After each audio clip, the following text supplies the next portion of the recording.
મહીસાગર જિલ્લામાં ધોધમાર વરસાદને પગલે લુણાવાડા તાલુકાનું સુવા ગામ સંપર્ક વિહોણું બન્યું છે। ગામમાં પ્રવેશવાના બંને માર્ગો પર પાણી ફરી વળતા રસ્તા બંધ કરવામાં આવ્યા છે। જિલ્લા કલેક્ટર, જિલ્લા પોલીસ વડા સહિત પ્રાંત અધિકારી, મામલતદાર અને વહીવટી તંત્રની ટીમ સુવા ગામે પહોંચી છે। સુવા ગામના નાયક ફળિયામાંથી 8 મકાનોમાં રહેતા 28 લોકોનું રેસ્ક્યુ કરવામાં આવ્યું છે। આ ઉપરાંત વડોદરા તરફથી આવેલા આશરે 100 લોકો પણ ગામમાં ફસાયા છે, જેમને સુરક્ષિત રીતે બહાર કાઢવા જિલ્લા વહીવટી તંત્ર દ્વારા કામગીરી હાથ ધરવામાં આવી રહી છે। ભારે વરસાદ વચ્ચે સુવા ગામમાં રેસ્ક્યુ ઓપરેશન તેજ બન્યું છે। Bureau chief Sanjay Jaiswal, Mahisagar. મહીસાગર જિલ્લામાં આજે સવારે 6 કલાકથી સાંજના 6 કલાક સુધી લુણાવાડા તાલુકામાં 69 mm, કોઠંબા તાલુકામાં 131 mm, બાલાસિનોર તાલુકામાં 64 mm વરસાદ નોંધાયેલ છે।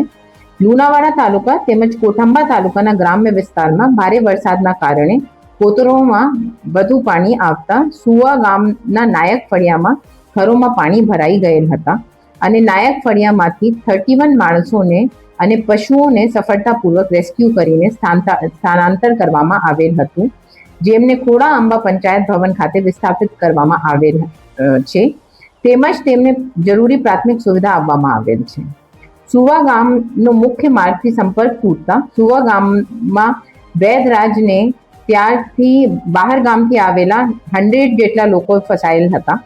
વરસાદ ઓછા થતા પાણીનો પ્રવાહ ઓછા થતા લોકોને ટ્રેક્ટર મારફતે બહાર કાઢવામાં આવેલ હતા। ભરતપુરા ગામમાં પણ 6 લોકો ઊંચાણવાળા વિસ્તારમાં શિફ્ટ કરવામાં આવ્યા હતા। વાવ્યાના મોવાડા ગામમાં 9 લોકોને SDRF દ્વારા રેસ્ક્યુ કરવામાં આવ્યા છે।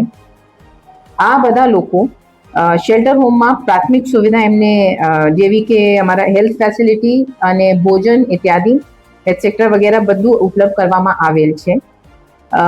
આ પરિસ્થિતિમાં સુવા ગામમાં નાયક ફળિયામાં મકાનોમાં અને બીજી જો 2 ગામ છે એમના પણ જો કોઈ નુકસાન થયેલા છે, આમાં સર્વેની કામગીરી હાથ ધરેલ છે, આ ચાલે છે અને આ સિવાય કોઈ જાનહાનિ કે પશુ મૃત્યુ પણ થયેલ નથી।